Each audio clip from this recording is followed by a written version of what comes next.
Halo sahabat, kembali lagi di channel Novelodio. Jadi di video kali ini saya akan kembali melanjutkan cerita Duda Ting Ting episode 36. Aku tunggu di luar. Leo menahan. Ia menggeleng pada Frisia, tanda menolak ide itu. Ia raih kembali jemari Frisia untuk digenggam. Ikut aku. Sebenarnya yang Frisia lakukan bukan tanpa alasan.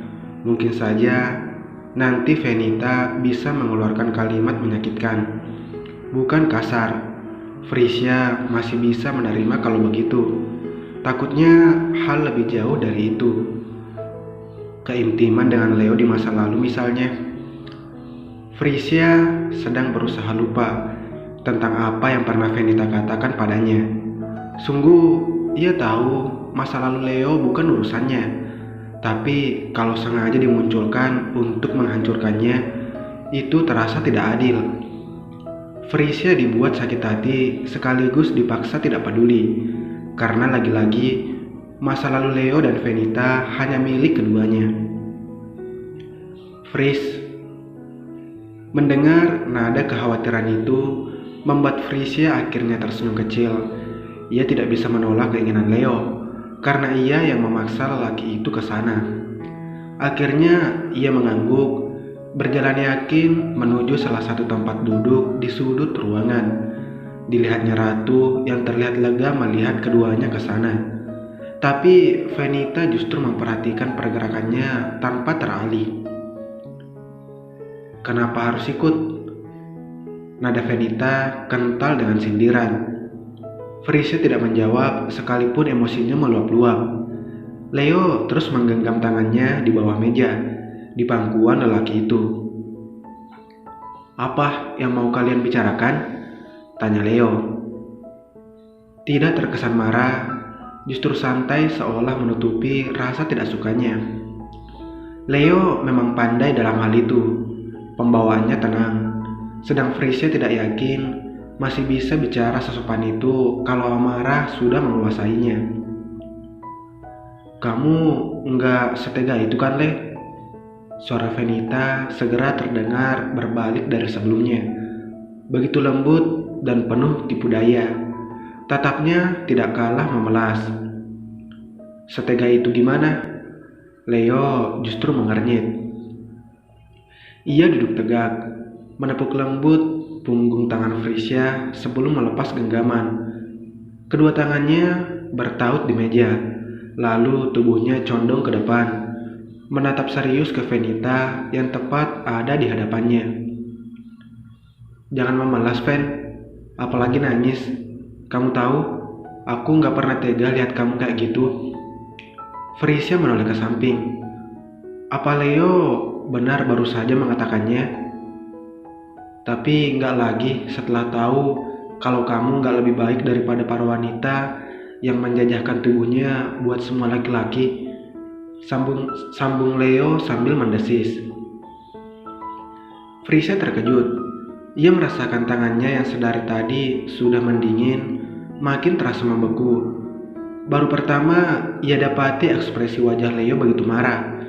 Dari samping pun ia menyadarinya. "Maaf, harusnya aku nggak bahas itu ya," ujar Leo kemudian, lalu tersenyum kecil. Kembali disandarkan tubuh di kursi. Emosinya benar-benar tak bersisa sama sekali.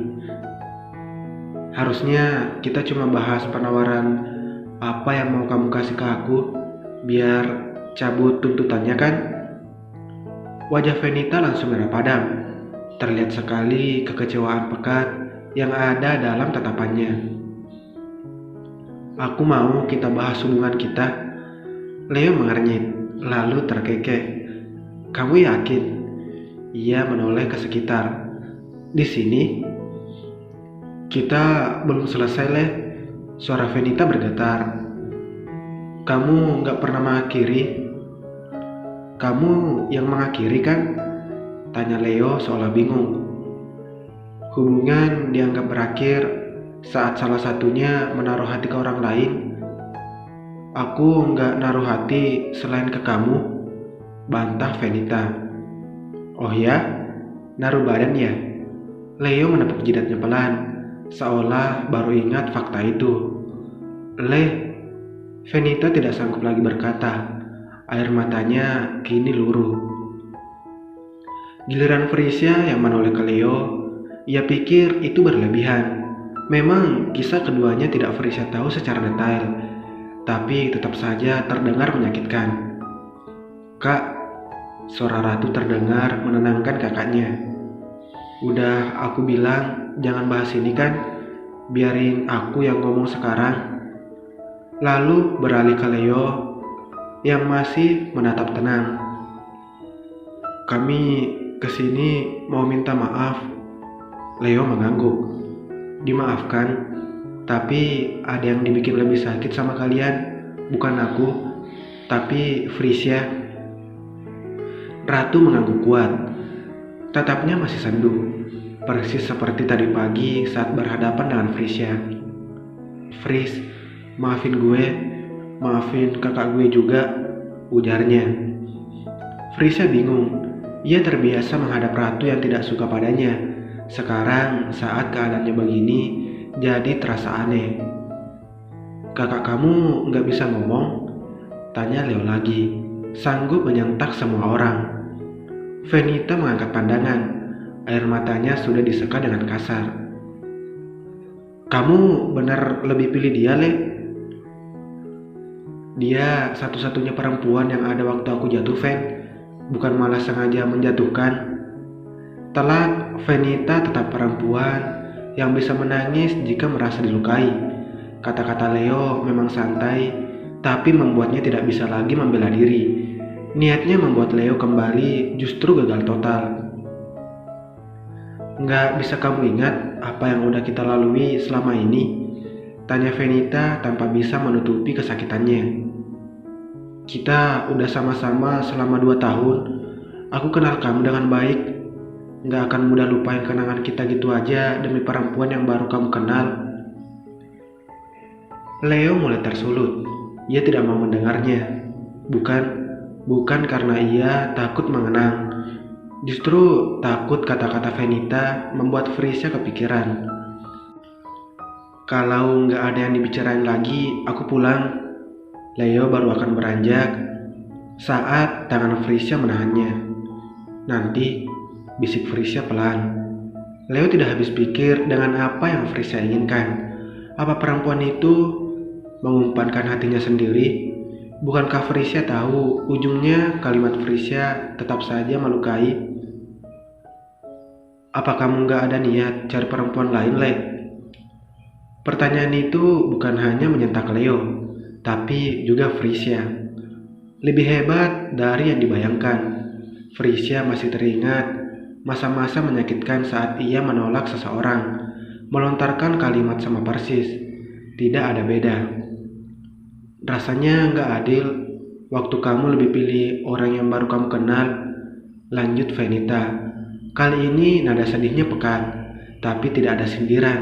Seolah apa yang dilontarkan memang benar membuatnya kecewa. Waktu sama Adele, aku masih bisa maklum. Kamu kenal dia juga sangat lama. Tapi ini, tatap Venita terarah ke Felicia yang masih membeku. Ven, tegur Leo pelan agar tidak melanjutkan ucapannya. Aku ngomong kenyataan, Le. Dia ini gak ada apa-apanya dibanding... Suara Leo meninggi. Tuh kan, Kak. Ratu kembali berujar. Kali ini mengguncang lengan kakaknya. Fokus saja ke niat kita sebelumnya. Sama kayak sarannya Felicia, gak usah melebar kemana-mana. Saran Felicia. Leo mendadak berpikir. Saran apa? Gumamnya. Lebih kepada diri sendiri. Ratu yang mengambil alih pembicaraan saat Venita masih berusaha meredakan kecewa. Tolong cabut tuntutannya, mohonnya. Keluargaku gak bisa lihat Kak Venita ditahan. Pasti tahu gimana kondisi papa sama mama kalau sampai itu terjadi kan?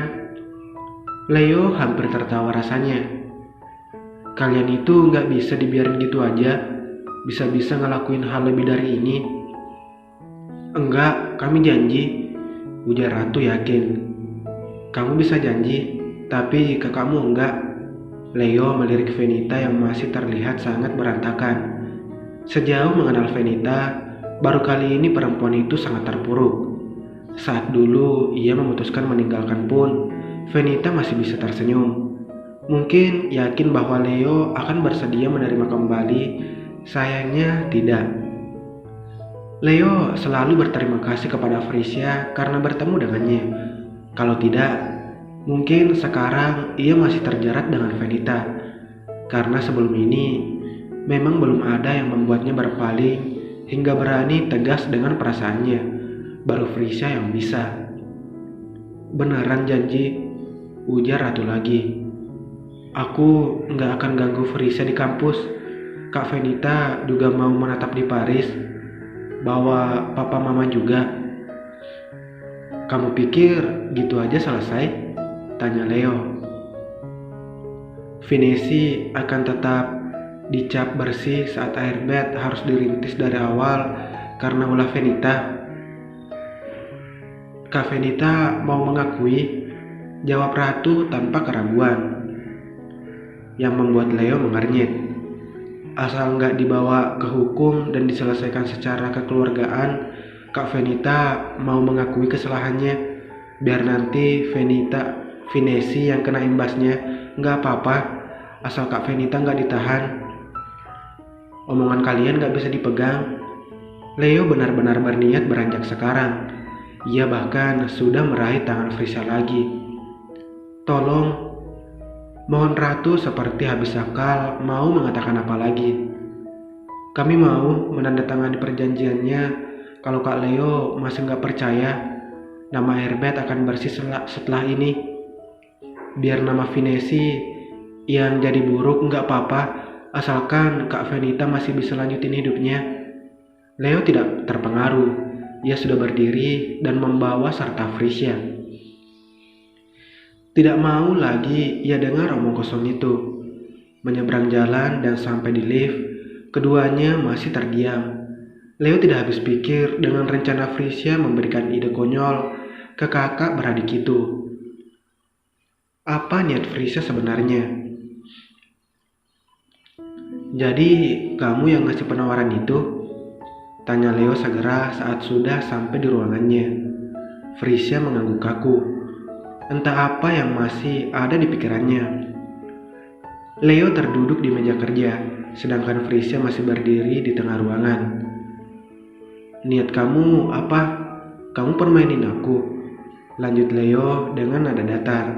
Berusaha ditekannya rasa kecewa yang meluap-luap karena ternyata Frisia ada di pihak Venita. Setelah kamu kasih ide ke aku buat tuntut balik dia, sekarang kamu malah hasut mereka biar aku cabut tuntutannya. Aku gak hasut mereka buat itu. Aku cuma kasih penawaran karena mereka minta saran. Dan kamu beneran ngasih saran yang berguna? Leo terkikip pelan, terlihat sangat kecewa. Kamu di pihak siapa sebenarnya, Fris? Apa kamu mau balas dendam ke aku? Apa harus gini caranya? Tanyanya lirih. Frisia mengangkat pandangan. Di tetapnya Leo lurus-lurus. Aku gak pernah niat balas dendam ke siapapun. Terus ini apa? Aku tahu rasanya dicap gak baik bertahun-tahun karena ada catatan hitam di kepolisian. Aku tahu itu bertahan gak sebentar dan kebaikan apapun akan terlihat salah di mata semua orang cuma karena pernah ditahan. Jawab Frisia dengan lirih sekaligus tegas. Tatapnya bahkan menajam saat mengatakannya. Kalau begitu, kenapa kemarin kamu suruh aku tuntut balik dia? Kalau akhirnya kamu berharap dia gak ditahan, kenapa kamu nyuruh aku melakukannya? Bikin mereka takut. Orang yang punya segalanya kayak dia pasti tetap takut kalau udah ke jalur hukum. Apalagi lawannya kamu. Aku tahu mereka udah jerah. Leo mengusap wajah dengan kasar. Kalau nggak ditahan, hukuman mereka masih ringan banget, Fris. Nggak sebanding sama apa yang udah terjadi di Airbed karena ulahnya. Sangat sebanding. Suara Felicia masih setegas tadi. Tatapnya tetap ke Leo tanpa berkedip. Venita mau mengakui kesalahannya. Harusnya kamu bisa bayangin gimana Venesi ke depannya. Semua orang pantas dapat kesempatan kedua. Biarkan Venita mulai dari awal tanpa harus punya catatan kepolisian. Dia mulai dari awal juga pasti sulit. Jangan ditambah sama beban lain lagi. Dia juga janji mau tanda tangan perjanjian apapun kan? Kalau sampai berulah lagi, kamu tinggal tunjukin itu. Kamu nggak sebodoh itu buat biarin orang lain ganggu kamu lagi. Dia juga nggak sebodoh itu buat umpanin diri sendiri ke bahaya yang sama. Saranmu nggak masuk akal. Leo mengibaskan tangan. Ia berjalan pelan ke connecting door, berniat masuk ke dalam kamar dan meredakan kepalanya yang makin pusing.